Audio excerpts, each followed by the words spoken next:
हिंदुस्तान की राजधानी दिल्ली से करीब 50 किलोमीटर दूर यमुना के पूर्वी किनारे पर बसा है एक प्राचीन शहर बागपत।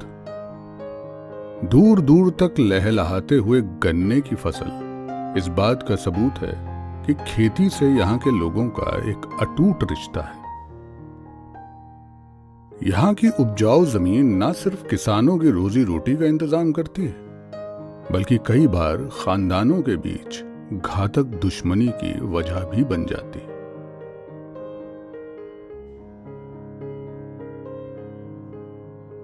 और इस खून खराबे के दरमियान बहुत से लोग यहाँ पर गुनाह की दुनिया में कदम रख देते हैं। यहाँ पर कई ऐसे अपराधी हैं जो न सिर्फ बागपत में बल्कि पूरे पश्चिमी यूपी में कुख्यात हैं। लेकिन वर्चस्व की यलगार हो और सियासत का दखल ना हो, ये कैसे हो सकता है? इन्हीं खेतों के बीच बसा है एक छोटा सा गांव किरठल।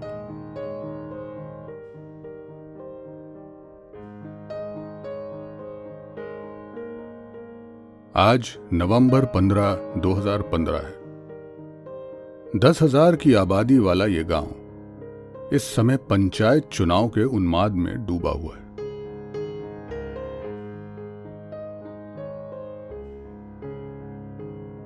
और ये है 42 वर्षीय धर्मेंद्र किरठल का घर।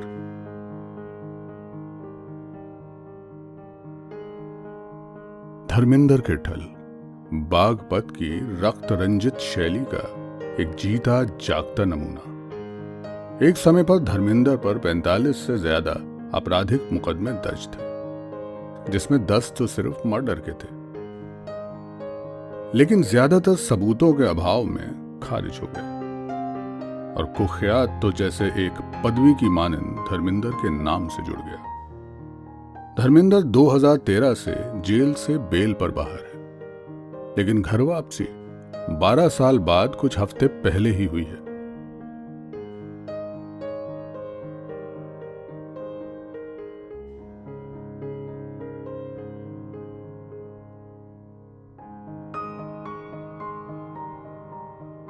ये है धर्मेंद्र की मां सुरेश देवी और जिला पंचायत चुनाव की प्रबल उम्मीदवार।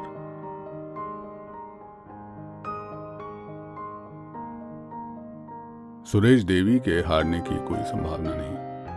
इसकी वजह है धर्मेंद्र किरठल।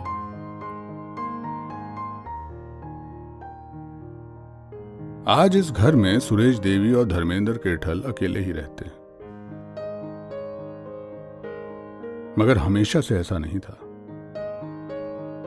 यह भी कभी एक भरा पूरा खानदान था। 20 अगस्त 2004 ये तारीख सुरेश देवी के दिल पर एक नासूर की तरह है। ये वही दिन था जब इस परिवार के सियासी ओपोनेंट के इशारे पर सुरेश देवी के परिवार के 7 लोगों को मौत के घाट उतार दिया गया था। इसी घर पर 20 से ज्यादा बदमाशों ने एक साथ ऑटोमेटिक हथियारों से हमला किया था।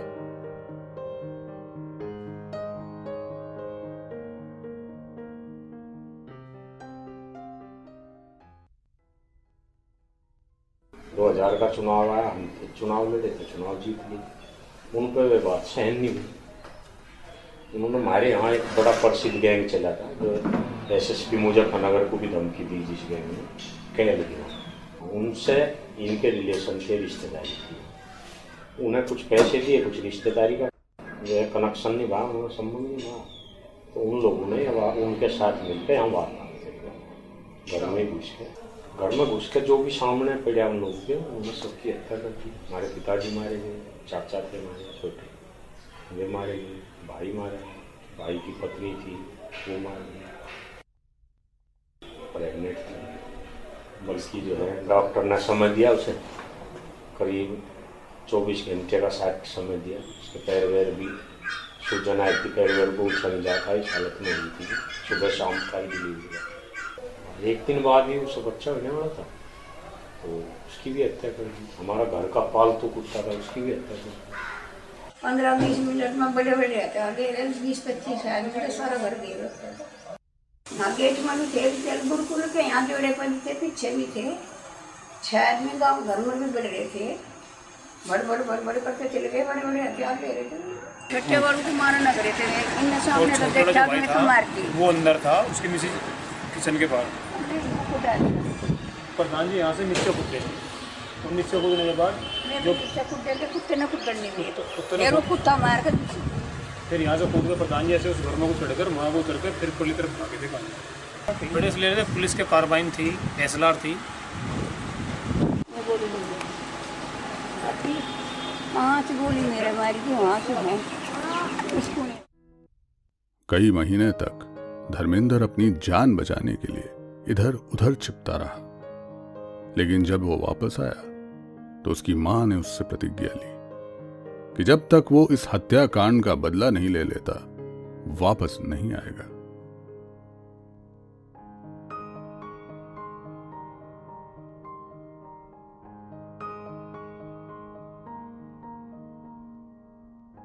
हमारी जान के पीछे तो ये सब काम ही हुआ, उनसे कोई दुश्मनी थोड़ा थी।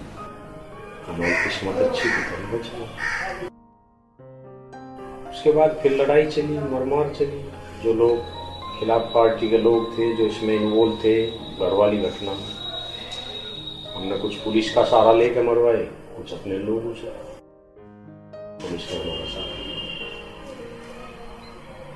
करीब करीब ऐसी लड़ाई रही, फिर तो लड़ाई चलती रही। कभी माइक तरफ का कोई जो है घटना होगी, कभी उधर घटना होगी। इस घटना में मारे जा चुके 20 से ऊपर। इस हत्याकांड में शामिल कई लोग अभी भी जेलों में बंद हैं। पुलिस रिकॉर्ड में धर्मेंद्र एक कुख्यात है, मगर किरठल गांव में उसकी छवि कुछ और ही दर्शाती है। यहां धर्मेंद्र एक न्याय प्रिय व्यवस्था का जीता जागता प्रतिबिंब है। वो अपराधी बना दिया मानसू ने, जो दुश्मन थे उन्होंने बना दिया। उन्होंने बना दिया, अपराधी नहीं है धर्मेंद्र। अपराधी होता है कैसे जीत जाता, जिला पंचायत जीत गए, प्रधान हो गए, कैसे हो जाते? सब 5 गांव ये खड़े, युवा में खड़ा, सब तैयार है इसके लिए। उदम है जुक्कर है, नुके नहीं है, उसका कैसा होता, कौन इसके पास आता? 2000 आदमी 24 घंटे थे इसके घर में, जब ऐसा होता तो कौन आता? यहाँ के लोगों का मानना है कि जब से धर्मेंद्र ने गांव में कदम रखा, गांव में शांति है और गुंडागर्दी में भी कमी आई है।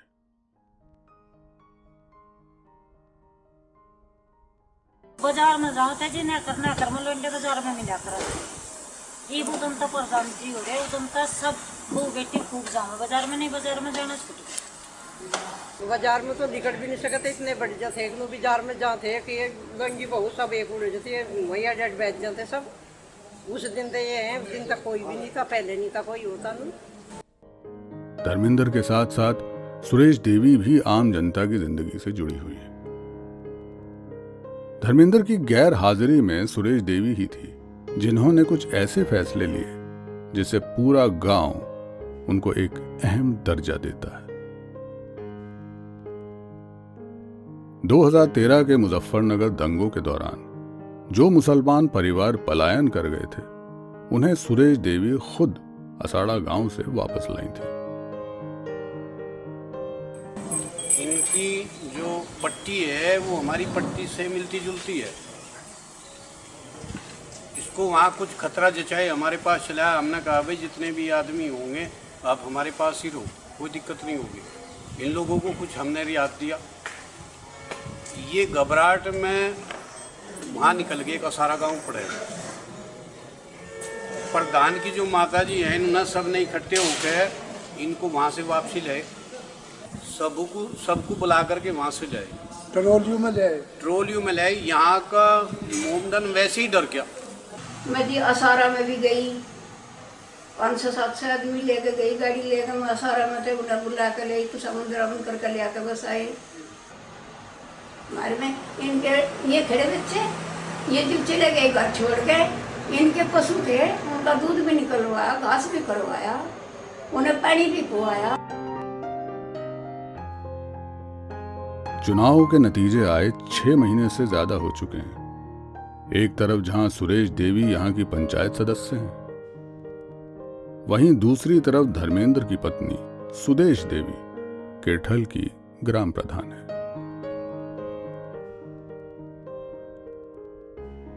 धर्मेंद्र और उसकी मां का बस एक ही लक्ष्य है, जिन परिवारों में वर्चस्व की लड़ाई अभी तक चल रही है उसे किसी भी हाल में रोका जाए।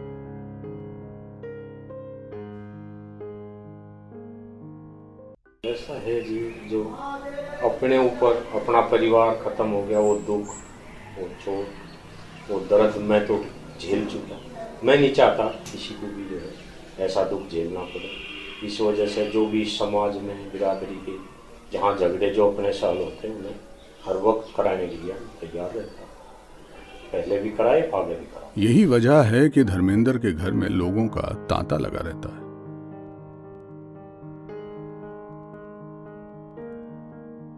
जमीन से जुड़े मसले हों या शादी ब्याह में अड़चने, परिवारों में रंजिश मिटाने की कोशिश हो या रुपए पैसे के लेन देन में अनबन, लोग दूर दूर के गांव से इसी विश्वास के साथ यहां आते हैं कि उनकी समस्याओं का निदान यहां जरूर होगा। ये हमारा परिवार का झगड़ा था। हमारे बाबा जी थे, हमारे बाबा जी ने, यानी कि मैं पक्ष छोड़ के मेरे पापा जी और 3 भाई थे। तो जो मेरा बड़ा ताऊ जी था उसने अपनी सारी जो सर प्रॉपर्टी दी हमारे बाबा जी पर सब उसने अपने नाम करवा। इस पूरे इस इलाके में ऐसा कोई इतना पुराना मुकदमा कोई नहीं था, जितना कोई बड़ा कोई झगड़ा था। यहाँ बहुत कई बार पंचायतें हुई पर इसका सिर्फ किसी पे सोल्यूशन नहीं मिलता था हम लोगों को। तो ये इज्जत कह लो चाहे कुछ भी कह लो, उन लोगों ने भी प्रधान जी की इज्जत रखी और हमने भी रखी। सब लोगों ने उनको भी समझाया अच्छी तरीके से, हमें भी समझाया।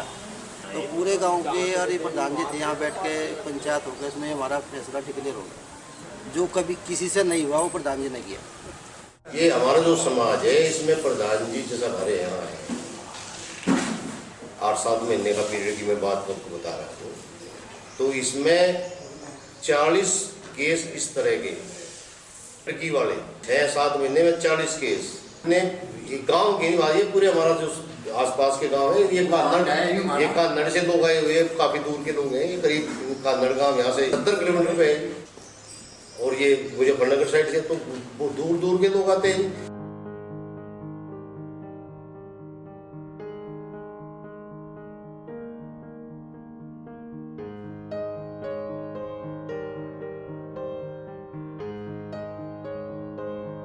बारह सालों की लड़ाई के बाद धर्मेंद्र केठल के घर में शांति तो जरूर है, लेकिन इतनी हत्याओं के बाद क्या इस परिवार पर खतरा पूरी तरह से खत्म हो चुका है? शायद नहीं। ये इस गांव स्तर की लड़ाई, राजनीतिक लड़ाई ऐसी है, हर 5 साल बाद प्रतिद्वंदी आते ही रहे। बस अब हमारा इरादा, क्षेत्र का इरादा तो लड़ाई चलाने का नहीं। हमने तो अपनी तरफ से अंत ही किया जी, और पब्लिक के प्यार में अंत किया। समाज जो है, समाज ये चाहता तो हम उनके बीच में रहें, उनके साथ रहें। इस समाज की सेवा करना चाहता हूँ और समाज की सेवा के साथ साथ जो है लोगों का यही प्यार पाना चाहता हूँ, अपने क्षेत्र की तरक्की करना चाहता हूँ।